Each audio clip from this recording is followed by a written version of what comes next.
tuko na mgeni leo ndani ya studio, na mgeni mwenyewe sio mwingine lakini ni Mheshimiwa Yusuf Chengo ambaye aliwania MCA 2022 pale Kibarani. Okay.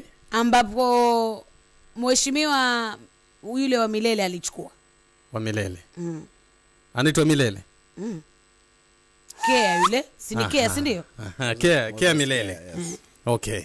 Okay. Alichukua kiti. Lakini Mwenyezi Mungu akammulika mwangaza kidogo. Ndio.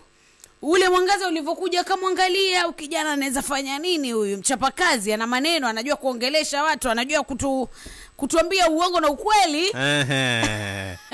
Wanasiasa warongo sana. Lakini tuangalie sana hapo kwa ukweli. Akasema ngoja tumpatie youth leader wa UDA hapa Kilifi. Na siku zote Anita tunasema kwamba on Wednesdays msikilizaji wetu pale nyumbani, if you're not empowering youths, we empowering women. That is our theme ya Jumatano. Kwa hivyo hata kama wewe uko pale nyumbani na unahisi kuna mtu anafaa kuweza kuja na kujielezea, tafadhali don't be afraid. Sasa Jumatano ijayo mimi mniempower na shilingi milioni 1. Kwenda kabisa. Karibu sana my brother. Thank you. Uko salama? Niko salama. Zungumzia kwenye microphone. Asante hapo. Yusuf Chengo, mheshimiwa. Yes. Umekuwa katika industry ya siasa kwa muda gani? Takriban miaka kama 15 from primary school. 15. Yes. From school Yes. Sasa shule ulikuwa unashikilia cheo gani? Ama ulikuwa wewe ndio ule wa kelele kule shuleni? Primary nilikuwa prefect wa kawaida. Nilipofika high school nikawa entertainment prefect. Sherehe sana. Yes. Hapo kwa sherehe. Kutoka primary to secondary school. University nafika kule nikapewa hiyo mambo ya Muslims leader. A Muslim leader. College kule, yes. Yes. And how has that been? Imekuwa hiyo safari yote hiyo ya uongozi imekuwa namna gani? Kwangu nimechukulia kama entertainer. Kama entertainment fulani hivi. Kwa kama fani ile. Sasa unajua kama uko siasa kuingia, unajua kuna siasa ya kujijenga, kujengewa na watu, ile kuambiwa ingia, ile kusukumwa. Na kuna ile siasa ambayo inakuja ndani yako. Iko ndani yako mwenyewe. So hii imekuja tu natural vile tu. Sasa unaona ni kama fani inaenda. So how struggle nayo? So struggle nayo kama vile au wengine hapana. Inaenda nao tu vizuri. Mheshimiwa, vijana wametajwa kukua watu ambao haswa vijana sasa hivi wamekuwa na siasa za mabavu sana, siasa za kutumia kifua sana. Wewe kama kijana ambaye yuko katika siasa, walizungumzaje hilo swala? Ni kwamba vijana hawajasikizwa ndio wanatumia nguvu nyingi sana? Ni kwamba vijana ambao wanatumia mabavu hawajielewi, ama tatizo liko wapi? Unajua siasa ni matarajio na siasa ni malengo. So unapoona mtu anatumia siasa ya kifua, unajua miaka ya nyuma tulikuwa sisi vijana wengi tulikuwa hatuna interest na siasa. Tulikuwa unasema hiyo ni urongo, hizo ni vitu ambavyo hatufuatilizi. Lakini sasa kufikia saa hizi wamegundua kwamba siasa inakaa kama wengi wao tunachukulia kama ni kazi. Lakini siasa ni mwito. So unaona utapata sasa vijana kwa sababu wamekuja recently, wameona kwamba siasa zinakaa kama ni kitega uchumi fulani hivi. Tukienda kwa wanasiasa, nikitukana mwanasiasa nitaitwa nipate kitu. Ndio unaona sasa siasa inakuja na kuwa kwamba watu wanatumia kifua ili wapate ile mafanikio ya haraka. Lakini siasa, mimi ningeambia vijana, siasa sio kutumia kifua. Siasa ni maisha na inatakana kutumia akili zaidi ili kupata yale mafanikio ambayo yako ndani ya siasa. Yes. Karibu sana my brother. Yes, thank you. Wewe ni mwanasiasa, wewe ni kiongozi? Mimi ni mwanasiasa, tena ni kiongozi. Mbona wanasiasa ni warongo? Mwanasiasa si mrongo. Anayefanya mwanasiasa si mrongo? Mwanasiasa si mrongo. Tagi ya Kasongo inatoka wapi? Kasongo, unajua kila mtu yuko na mawazo yake. Umeelewa? Na kuna mwingine jana alikuwa amenambia kitu. Unajua hata mtu ukimpea yai, kama hata shukuru hiyo yai, hata ukimpa kuku bado hata shukuru. Unajua hivyo? Kwa hivyo wanasiasa si warongo. Mwanasiasa si mrongo. wewe mwananchi yale matarajio yako kama hatafikiwa kwa wakati unaofaa ndio kusema ni mrongo.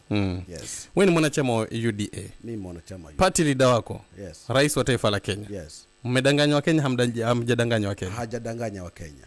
Kumekuwa na marais wengi sana. Zaidi yake wenye nguvu kama yeye, wenye nguvu kushinda yeye. Na si kwamba yeye mtu amedanganya. Nikwambie kitu moja my friend. Wewe ukiwa brand, vile nitakubrand saa hizi nikisema kwamba ni mchafu, hata ukivaa nguo safi bado watu, hata ukivaa nguo safi bado utasema ni mchafu. Brand yake alivyoanza, kuna mtu fulani alimbrand. Sasa hiyo brand si wa Kenya, tutaki kuivua, tunataka tuende naye vile alivyokuwa, bado tunataka tu maintain vile vile. Huyu mtu ambaye tunamzungumzia ni yupi? Huyu jamaa anaongelesha kuhusu William Samaruta. Naitwa Marwa. Marwa. Ndio. Yes. Marwa. Anaongelea kuhusu William. Kiongozi wako wa chama, kiongozi wa chama, rais wetu, party leader. Umeelewa hiyo statement yako? Kiongozi wako wa chama, rais wetu. Rais wetu.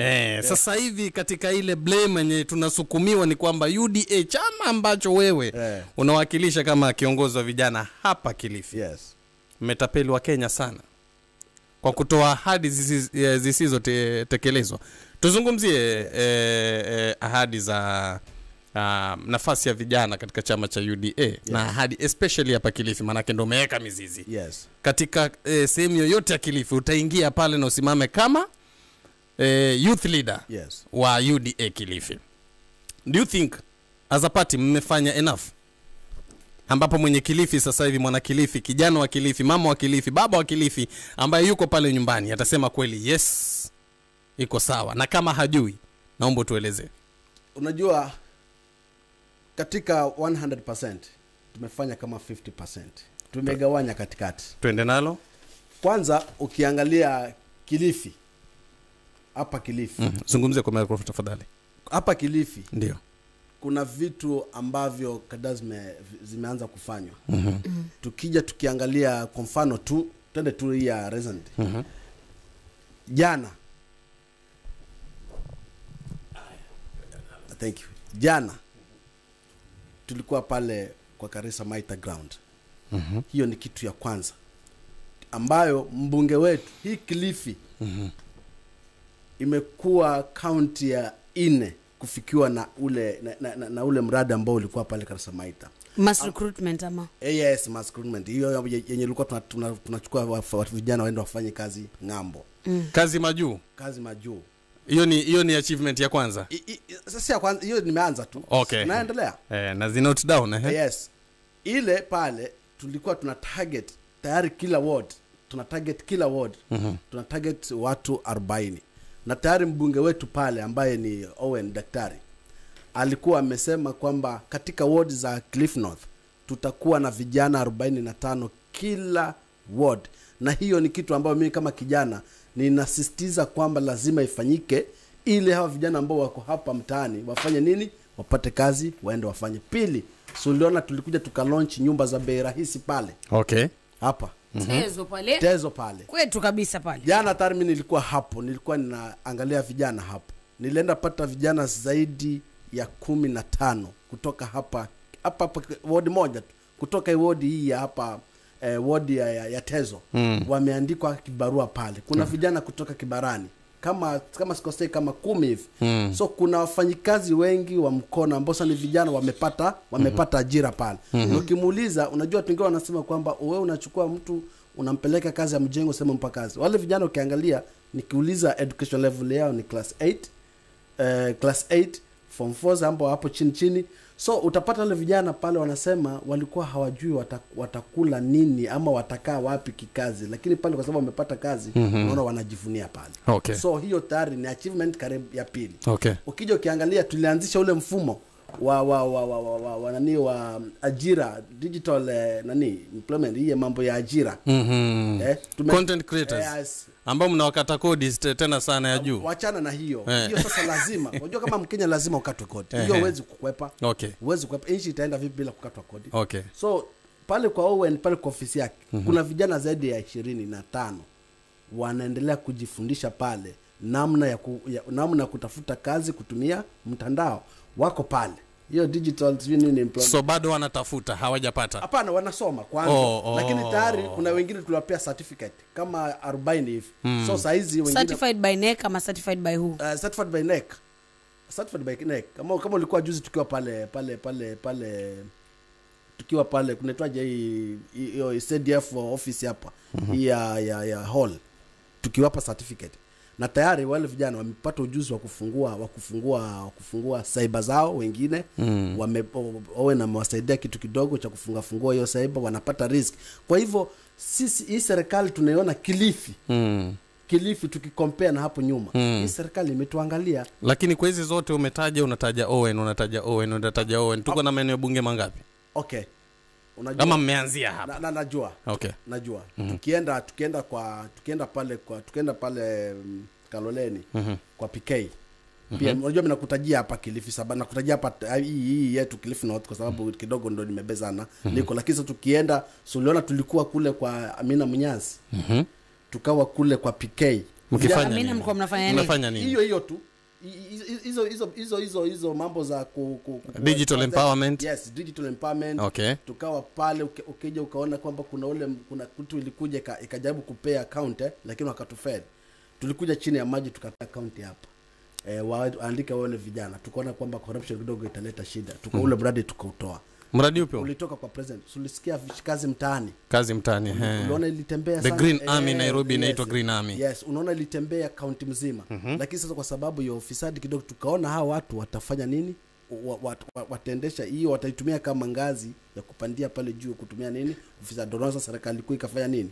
Ikasema huu mradi wacha tufanye nini? To release. Lakini kazi mtaani ikuwa project ya UDA. Ilikuwa ni project ya Mheshimiwa Uhuru Kenyatta ambapo kiongozi wako wa chama, naomba nimalize. Yes. Kiongozi wako wa chama ambao ni rais, alikuja kaifutilia mbali. Ni mradi ambao ulikuwa kwenye serikali iliyopita ya chini ya Mheshimiwa Uhuru Kenyatta. Kuna mahali hapa nataka kukuambia.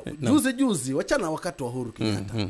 Kazi mtaani imefutiliwa mbali na kiongozi wako wa chama hamejafutiliwa mbali. Kwa sababu gani yatupilie mbali? Kwa sababu governance walikuwa wameanza kutumia wanaeka pesa nyingi hapo, alafu zile pesa hazifikie wale wafanyikazi. Kabla muingie vijana walikuwa wanasaidika au kulikuwa wanafaidika? Kabla tuingie vijana walikuwa wanasaidika kidogo. Alafu sasa hivi. Lakini sasa tunaona pesa mingi inapotea pale.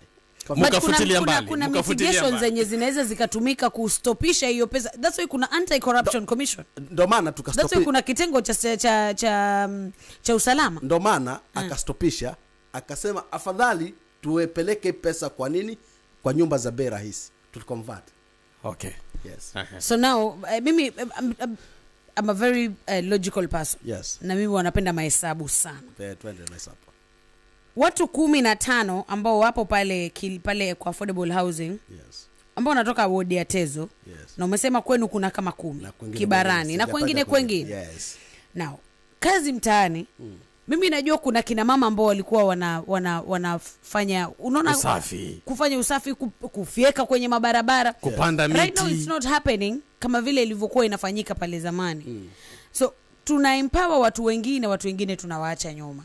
Hence namba kubwa ya watu ambao hawana vibarua sasa hivi imeongezeka. Kweli ama uongo? Kweli. UDM mnapanga kufanya nini kama chama ambacho kipo uongozeni sasa hivi?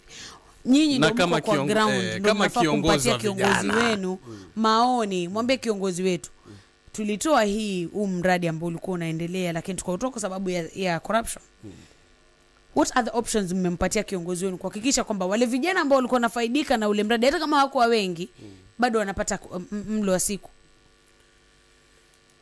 Wakati ule wa kampeni akizunguka kila mahali rais alikuwa anasema kwamba kuna mambo ataanzisha haswa kwa mama mboga, bodaboda, ulikuwa ukisikia vitu kama hivyo.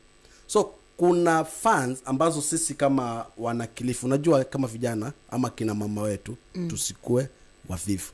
Kuna pesa kufikia saizi imeongezwa kule kwa mama wetu. Ngoje kwanza. Kuna pesa imeongezwa women rep, wakati ule wa nyuma alikuwa anapata pesa kidogo. Sasa hizi pesa yake imeongezwa kwa sababu ya hawa kina mama wapate nafasi ya kwenda kuapply zile pesa pale ili waweze kufanya biashara badala ya kufagia. Tumewekea pesa mahali, muende mchukue pesa mfanye biashara. Kwa hivyo huyu jamaa alitumia, hakutaka kubase. Nimekuambia kwamba kwa nini alitoa kwa sababu ya lakini mama zetu na ndugu zetu sio vivu.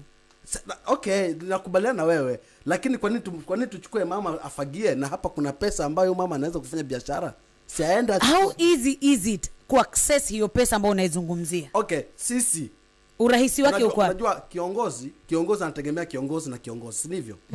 Kiongozi si yeye peke yake, si rais ndiye atakuja kupatie kiongozi. Kuna mtu hapa umechagua, na huyu mtu kumbuke anaitwa women rep, si ndiye yuko na ile pesa? Si hapa tuko na governor, naye yuko na ile governor, si yuko mashinani, yuko na pesa. Sasa ni jukumu kama mimi hapa, wakati mwingi sana nikiongea na governor namwambia kwamba kuna hii pesa ya kusaidia vijana kwako tunaiona, kuna ofisi ya vijana iko hapa Ogilifi. Hii pesa ukiangalia haitumiki, ama hata iko tu kwa makaratasi, lakini haifikii vijana. So naambie, utalaumu president ama utalaumu governor? Okay, so mnabonga na governor. Ndiye ni best yako. Mngaro. Ni best yako. Huyo ni mtoto, hata wewe rafiki mtu mtani tukipata utamuona. Okay. So mnabonga naye. Karibishe msikilizaji aulize swali. Okay. Tutakuwa tunafungulia line za simu ili wewe msikilizaji kama una maswali pale nyumbani uweza kuulizia vizuri zaidi, lakini kabla hiyo simu umesema swala la kazi mtaani, not kazi mtaani, kazi majuu. Yes. Kazi majuu ni mradi ambao unapania kuweza kusaidia vijana wengi ambao hawana ajira. Good. So serikali ina empower. Yes. As a youth leader wa UDA wenye mradi wa kazi majuu.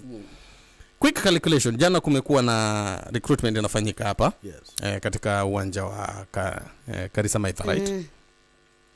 Kuna pesa zinalipwa pale. Yes. Kusaidia process. Give or take around 15,000. Kufacilitate na kusaidia hiyo process nzima around 15,000, right? Yes. Kama huna passport. Tuseme nafasi 3,000 zilikuwa zimetangazwa hapo jana.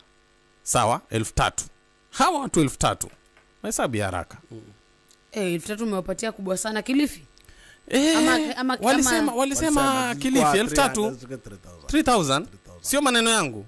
Anita, sio maneno yangu. Piga hesabu kama simu yako itaweza. iPhone bonge la 3,000. Watu 3,000. Give or take.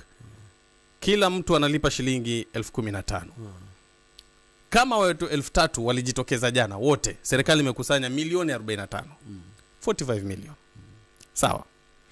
Hii ni government to government kind of agreement. Na kuchukua kutoka kwa Marwa na kupeleka kwa Anita. Umeelewa? Mbona hawa vijana ambao hawajiwezi, ambao hawana pesa, ambao wanatamani kupata kazi, wawekwe mkamba shingoni kutoa shilingi 15,000? Why can't your government and you muwasaidie, mfacilitate all documentation ili kurahisisha wao kuweza kupata zile ajira? My friend, unajua siwezi kukupatia takwimu bibi, kujengea nyumba, kununulia kitanda, alafu nikwambie lala hapo. Utengeza watoto. Haiwezekani. So labda kwa sababu mimi venye nilisoma hiyo ya 15,000 na si lazima upeleke hiyo pesa. Unaambiwa before, ilikuwa kabla ya jana, hapo nyuma ulikuwa unaambiwa uende na 9,000 I think. Uende pale kwa huduma ama uende hapo chini ama kwa cyber uapply hiyo kitu, upate ile notification, uwe nayo pale uwanjani. Kwamba wewe ni kweli umeanza kuprocess nini? Umeanza kuprocess hiyo shughuli. No, umeanza kuprocess inaitwa passport. Umesema hiyo ndio ilikuwa inakoseka. So passport ilikuwa 9,550 shillings. So hiyo nyingine wakasema tuachie uwe nayo ukaplay, kwa sababu mimi siwezi jua wewe siwezi jua huna passport. Lakini wale walikuwa nayo. Hata Kibarani tuko na almost I think jana nilisukuma kama ngapi? Kama 20 hivi. Nilisukuma. Ni 20 ile namba ilikuwa tumeandika 20. Tukasukuma. Na wale walikuwa tayari wameanza. Wakakuja wakasaidika. Wakaja wakaingizwa kwa ile list. Kwa hivyo hiyo kuambiwa ugaramikie, si kwingine hata wanaambiwa watoe 1,500,000 na inakuwa waende na wanatoa. So kwa hivyo mimi sijaona kwamba mtu akijukumika ni mbaya. Kuna mbaya. Mimi sijaona hiyo kama So kama kiongozi wa vijana unahisi UDA is doing the right thing, UDA iko on the right path, UDA inasaidia vijana, ukizungumzia kwa niaba ya vijana? Mimi nasema hivi. Ndio. Vijana, hakuna serikali ambayo ikiamka asubuhi inataja vijana kama serikali ya UDA. Tumekuwa na serikali ngapi? Ulisikia kelele ya vijana? Si vijana walikuwa wananyanyaswa wanaenda chini. Lakini sasa hizi tumewaonyesha kwamba vijana mnastahili kupigania haki yenu. Ndio maana kila asubuhi vijana wanapiga kelele. Hakuna kitu kingine Kenya. Hustlers. Story ni Gen Z. Story ni Gen Z vijana. Hustlers. Paka 5 years. Hustlers. Iko. Mama mboga. Si ndio wanatajwa kila siku. Watu wa boda boda. Hao. Wanasaidika na UDA. Hata wewe unaona hakuna. Mimi sijaona, ndio maana nimekuuliza. Hakuna boda boda anafukuzwa mbio hivi kuambiwa kazi akate kitu. Kwa hivyo wanasaidika. Tukao tunafungua line zetu za simu 0723989989. Mimi nina mchango tu, wala sina swali. Tunazungumza nani kutoka hapa mwanzo? Nazungumza Kongowea Mswahili kutoka hapa Kilifi. Karibu. Nasema hivi.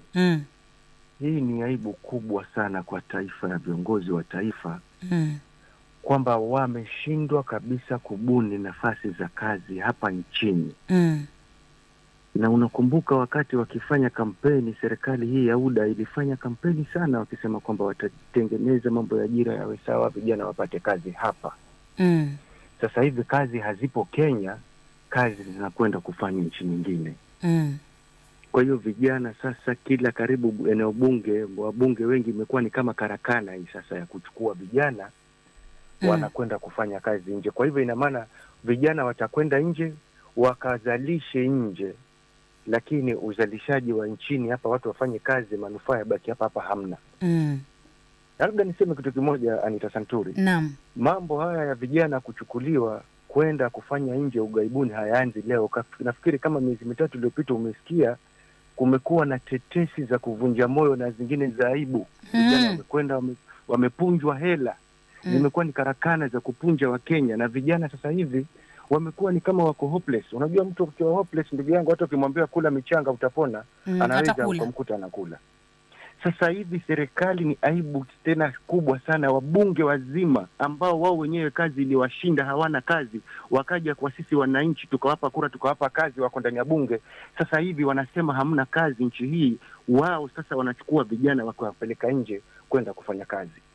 It is very shameful na ni aibu sana kwamba wanashindwa kutengeneza miundo misingi. Wakitengeneza viwanda katika kile eneo bunge, vijana wakapata kazi, wakatengeneza mifumo ambayo vijana watajituma wafanye kazi. Alafu kitu cha ajabu sana, vijana wengi wa Kenya wanabidii ya kufanya kazi, ni kwamba hawajapata fursa na mifumo haijawekwa kisawasawa.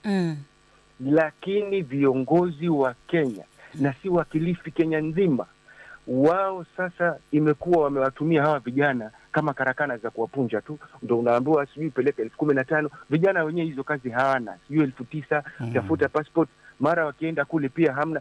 Hivi tunavyoongea Nita, kuna watu wana vilio vikubwa, mtu asikwambie, kuna watu wana vilio vikubwa wameshapunjwa, na wapunja ni hawa viongozi, wawe ni wa UDA ni wa ODM. Mimi nasema hivi, yote haya ni mafisi, tofauti ni kwamba wametoka msitu tofauti. Yote haya ni mafisi, na Wakenya tuwe makini sana na watu tunawaita viongozi. Wao ndio wamechangia pakubwa shida zinazopitia vijana. Ndugu yangu, hakuna kazi inayoenda kufanywa huko, vijana hawa watakuwa na matatizo mengi, na afadhali serikali ijirudi sana kuangalia jinsi gani itatatua shida ya kazi nchini, sio kuchukua vijana na kuwatoa wakienda kule. Vijana wote wakitolewa humu nchini, watu gani watafanya kazi? Asante. Kwa hivyo swala hilo liangaliwe kwa undani zaidi, watu wasiendelee kuumia. Asante. Mwanzo huyu ameleta kitu ambacho nimekuwa nikifikiria. Is the government trying to take our young men out of the country ahead of 2027? Kiongozi wa vijana huyu, badala vijana wafunguliwe kazi, wa kuempowered kufungua biashara humu, wanapelekwa nje. Alafu Anita, maana 3,000, imagine cost watolewe 3,000. Eastern watolewe 3,000 kabla uchaguzi huo. Nairobi watolewe 3,000 kabla uchaguzi wa 2027. Don't read a lot from the statement. Habari asubuhi. Salama sana. Huyu ni Shabiki Mgeni Rafael Nyale kutoka Danicha. Karibu sana. Kwa kifupi ndugu yangu. Vijana wanasukuma kama vile Raila Odinga alisukuma OAU, asikumbwe Ruto kwa uchaguzi. vijana wamekaa ngangari kwa sababu ya 2025 ndio maana wanasukuma huko wasisumbue tena serikali. Kwani hapa kwetu hakuna kazi. Hiyo kazi kwa vijana watu 15 huko kwa mjengo, wale wengine wote wamepangia kazi gani? Wache hizo ramba za huyo pia anatapua pesa tulati youth winga nini bure tu. Asante. Wakati tunapiga simu tukue kidogo na umakini. Heshima ni muhimu. Tuwe na lugha ya lugha ambayo inaruhusiwa. Alafu ukizungumzia lugha ambayo inaruhusiwa. Senator mteule Uruoba. Sijui kama nikurudishe nyuma kidogo tu. Sasa hivi amefukuzwa bungeni. Alisimama kidete na kumwambia Alfred Mutua, ambaye ndo waziri anaongoza hii kazi majuu. Watu wanalia, wametoa pesa, serikali hijawapeleka, watu wameuza ploti, serikali hijawapeleka, wanataka pesa zao. Mbona msaidia? Unazungumzia hilo? Hao vijana mnafaa kuwasimamia nyinyi. Leo kwa kwanza mpaka mang'ombe. Ladha ya Pwani. Vipi? The practical teacher hapa. Karibu sana, kwa kifupi ndugu yangu. Sawa, mimi nataka kumuuliza huyo mgeni. Tutakuwa na uhakika gani wakati tunapotoa pesa kwamba tutapata ajira? Atuhakikishie ni uhakika gani ama ni mikakati gani serikali imeweka kwamba nikitoa ile pesa yangu nitafaulu hiyo kazi majuu, nitafaulu.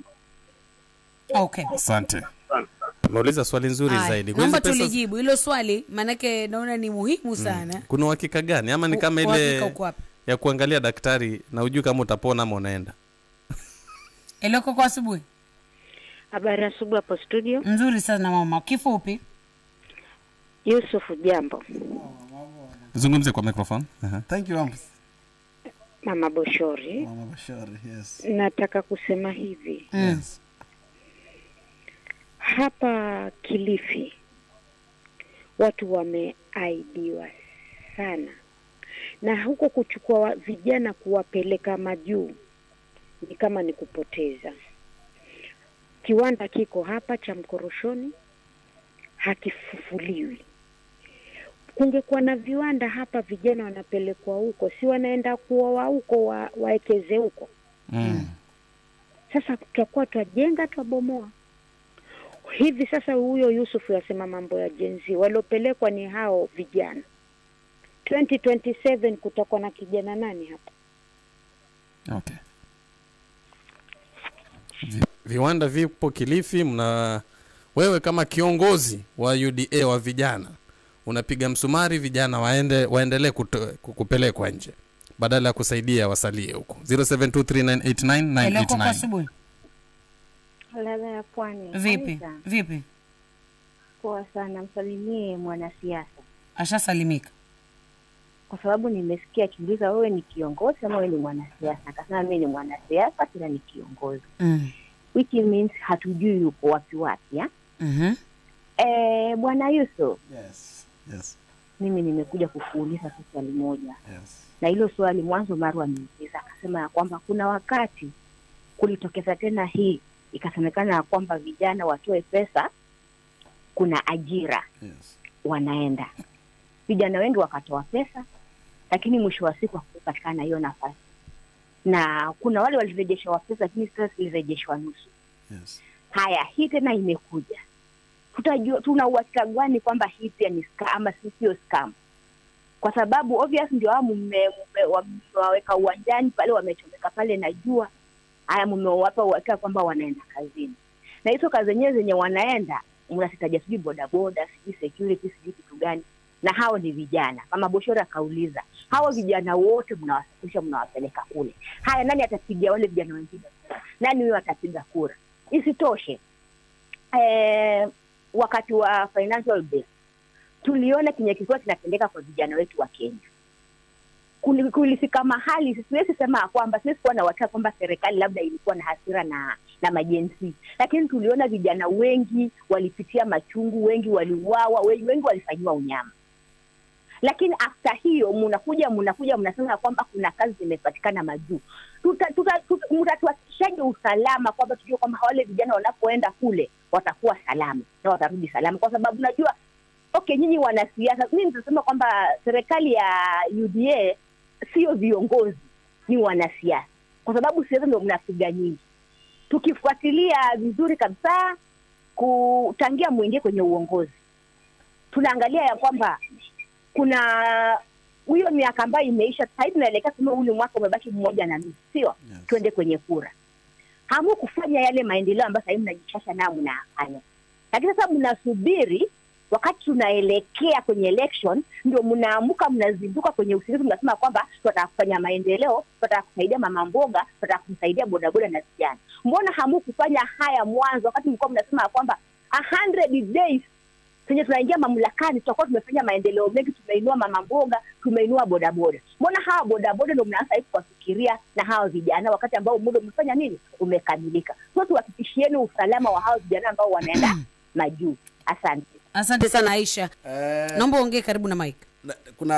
Kuna mtu ilikuwa si swali amecomment kitu hapo akisema ni shameful hatuwezi create job opportunity Kenya ni kuchukua vijana kuwapeleka mambo. Mimi nataka kumwambia hata China wako hapa bro. Wako hapa China wameletwa hapa kufanya kazi. Kama hao wenyewe Waingereza wanaleta watu Kenya kuja kuchukua madini yetu Afrika. Kuja kuchimba hapa. Na ni watu ambao kule kwao hawajasoma. Kwa hivyo pia sisi nasi tutaendea ile dola yao. Ndio maana unaona tumesema kwamba lazima kule tuende tukirudi job opportunity. Na si kwamba hata wakabaki hapa hawa vijana kupiga kelele haileti suluhu. Kama umepata kazi wacha vijana waende wafanye kazi. Vile nikaona huyu jamaa mwingine anasema analeta ni election anasema je hii si ni mbinu ya kutaka kugandamiza uchaguzi ili jenzi sababu walisumbua wakati. Hapana, hata jenzi wenyewe sisi wengi wao ikifika katika election sisi tuko jaba, si ni kweli? Kwa hivyo wacha vijana waende wafanye kazi, na si kwamba eti kwamba vijana wakienda wakifanya contract ni ya miaka 2 after election kule wanapewa opportunity ya kupiga kura. Kwa hivyo si kama diaspora. Yes, kwa hivyo hiyo sio reason ya kutosha eti kwamba tunataka eti tufanye eti tuseme kwamba ati kwamba tunataka kugandamiza uchaguzi. Hiyo sio nia, na hata vijana wenyewe wanatafuta mapassport wakienda wapi? Wakienda pale tulipata almost 100 walikuwa wako nazo tayari, tena walipata hata before zile hizo tunaita nini hizo passport walipata before hii program itangazwe. Kwa hivyo kwa mtu walikuwa na nia kutaka wapi kwenda. Kwa hivyo tumeleta njia rahisi ya kuona vile ambavyo watafanya nini, wataenda wakiwa chini ya serikali. Hapo mwingine amesema tumuashua vipi wale vijana watapata kazi kule. Ile tuashue vipi ni kazi watapata, ni kweli kama watapata kazi. Wametoa pesa zao. Je, watapata hiyo kazi ama ni down payment? My friend, hakuna pesa inachukuliwa na mtu. Umeambiwa pesa unatoa ni requirement. Wewe ukiwa na passport size hata ukiwa kwa nyumba yako, wewe unaweza kuenda Tanzania kutafuta kazi. Tutoe hiyo kazi. Sio guarantee. Hakuna anasema hakuna pesa ambayo serikali inachukua. Tafadhali. Wajua kama tunataka kuna siasa na ukweli. Wewe umeambiwa 15,000 ni kugharamia passport yako, si kweli? Process yote hiyo. Lakini si passport, good conduct, application fee. That is your right. Uwe navyo hata kama lakini swali la Maru alikuwa anauliza. Yes. Hii pesa ambayo ipo because it's government to government service. Why was there not a process ambao mtu anaweza kutumia, and then hata kama mtu atakatwa wakati kazi imekuja, you know that's an assurity kwamba kazi ipo. Unajua at the first tulikuwa tumesema wewe ukitaka kwenda Mara wewe peke yako ukitaka kwenda it cost you 150 to 200,000. Sasa kama serikali imeingia hapo katikati umeambiwa ulipe 15, utafute hivi vibaya, hata kuambiwa ulipe, tafuta hizi requirement. Nataka ni sawa hizo requirement wamepata. Requirement cheki hizo requirements wamepata, na ndio maana wamejitokeza jana. Swali hapa ni guarantee gani kwamba hao walijitokeza watu 100, watu 1000, watu 2000 wote watakuwa absorbed na watapata guarantee kwenda kupata hizi kazi? Kuna mfano mzuri, kuna wengine wako huko wanafanya kazi already. Ni guarantee gani? Wacha kukwepa swali. Ni guarantee gani ipo kwamba wale walojitokeza jana wakakamilisha ile process inayohitajika watapata hiyo kazi iliyokuwa promised? Huko kusema kwa upande wangu mimi kusema kwamba ni grant gani ambayo tutahakikisha kwamba wamefanya kazi individual, that is government. So hakuna guarantee iko, si serikali imeingilia kati kusema wataenda. Kwa sababu gani nikwambie kwamba guarantee iko? Kwa sababu gani nikwambie kwa sababu guarantee iko? Kwa sababu gani? Tuliona nasikia hapo kuna swala, kuna mtu alikuwa anasema kuna watu huko wamescam nini wengi sana. Oje. Uliona lakini hata Roba alisema. But hiyo kwa nini ndo serikali kaingilia kati? Yule kula alikuwa ni governor ama nani? Yule ni governor. Yeye ndio alianzisha No. Usichanganye vitu viwili tofauti. Tusichanganye Finland na kazi majuu ya Alfred Mutua. Okay. Sisi tuko kwa kazi majuu. Ya Finland, okay. Ya Finland na governor. Hii ya Mutua. Zungumzia kwa microphone. Hii ya Mutua ambayo sasa juzi ilileta shida kidogo. Unajua kila mahali. Sio shida kidogo, shida sana. Shida kubwa. Lakini tuliona walikuwa sorted na hata wengine tayari. Hakukuwa sorted. Mtu aliuza shamba akalipa 300,000 anapewa quota ya pesa zake. Ilikuwepo, makaratasi ilikuwepo. Sasa nikuulize, wote tuliangalia. Ushahidi upo. Mara, unajua tu kweli. Kwa hivyo tunadanganya. Nasema wewe unasema kwamba kuna mtu alikuwa naijua story, naiona. Umeelewa? Na kuna watu pale. Unajua tulimesema kuna siasa na kuna ukweli na siasa. Kenya imejaa mambo mengi sana. Sasa hapa siasa inaingilia wapi? Ni siasa saizi ama unasema ukweli chenye unafanya saizi? Saizi nataka kukuambia wale, kwa sababu ingekuwa ile kitu Kenya tuko na koti. Tuko na sheria Kenya. Tuko na makoti. Watakunambia wewe Mutua ni nani, au yani serikali iwe yani tuseme huyu Mutua alichukua hizo pesa zote ambazo tunasema hiyo skamoto ambayo imezunguka iwe koti ya Kenya haioni. Haikutumiwa kwa Mutua, ilitumwa kwa serikali. Kwa hiyo kiti. Lakini nani anasimamia? Mutua. Ni Mutua. So, na ndio maana wa Kenya wanaogopa sasa hivi kujitokeza. Huo ndio kweli. Wataenda hiyo watafika mwana. Nasikia nani sana. Watapata kazi. Wacha ujana waende. Mama Bushuri ameuliza tu swali kwa haraka upesi kuhusiana na viwanda. Wewe kama kiongozi wa vijana wa UDA hapa, mko na nafasi ya kuweza kuhakikisha kwamba mnafufua viwanda hapa, kushirikiana na mheshimiwa Owen Baya, gavana nani, kwa pamoja mfufue hivi viwanda pia vitengeneze nafasi za ajira. Tumesema serikali kwanza Kilifi County tuko na shida sana. Sababu gani? Tukisema serikali tunaanza pale kwa president paka chini. Ukija ukiangalia county ya Kilifi. County ya Kilifi inaenda kwa mfumo mmoja. Unaona hii sasa viongozi wanagawanyikana. Hapa tuko na chama kubwa ambayo ni ODM ambayo ndio imetawala Kilifi sana. So saa hizi tunaona at least viongozi wanataka kuja pamoja. So unajua sasa kuweka kichwa kimoja, mimi peke yangu siwezi kwenda kumwambia president kwamba mimi nataka mimi peke yangu.